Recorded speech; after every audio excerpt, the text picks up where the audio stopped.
தமிழக மக்கள் நலனுக்காகவே தம் வாழ்நாள் முழுவதையும் அர்ப்பணித்து வாழ்ந்து மறைந்த மாண்புமிகு முதலமைச்சர் அம்மாவின் பிறந்த நாளை ஒட்டி கழக பொதுச் செயலாளர் சின்னம்மா ஆணைக்கிணங்க தமிழகத்தின் பல்வேறு பகுதிகளிலும் நலத்திட்ட உதவிகள் வழங்கும் பணிகள் தொடங்கியுள்ளன. இது தொடர்பான கழக ஆலோசனைக் கூட்டங்களும் நடைபெற்று வருகின்றன. திருவள்ளூர் கிழக்கு மாவட்ட கழகம் சார்பில் கொரட்டூரில் கழக நிர்வாகிகளுடன் ஆலோசனைக் கூட்டம் நடைபெற்றது. மறைந்த மாண்புமிகு முதலமைச்சர் அம்மாவின் பிறந்த நாளை ஏழை எளிய மக்கள் பயன்பெறும் வகையில் பல்வேறு வகையான நல உதவிகள் வழங்குவது, திருக்கோயிலில் சிறப்பு வழிபாடுகள், ஏழை எளியோருக்கு அன்னதானம் உள்ளிட்ட நல உதவிகள் வழங்குதல் குறித்து பல்வேறு தீர்மானங்கள் நிறைவேற்றப்பட்டன.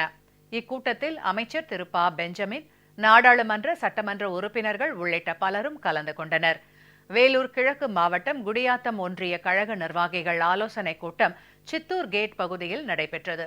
இக்கூட்டத்தில் தமது வாழ்நாளை மக்களுக்காகவே அர்ப்பணித்து தவ வாழ்வு வாழ்ந்து மறைந்த இதய தெய்வம் புரட்சித் தலைவி அம்மாவின் 69வது பிறந்த நாளான இன்று வேலூர் மாவட்ட கழக நிர்வாகிகள் சார்பில் நலத்திட்ட உதவிகள் மற்றும் அன்னதானம் வழங்கி சிறப்பாக கொண்டாடுவது குறித்து பல்வேறு தீர்மானங்கள் நிறைவேற்றப்பட்டது.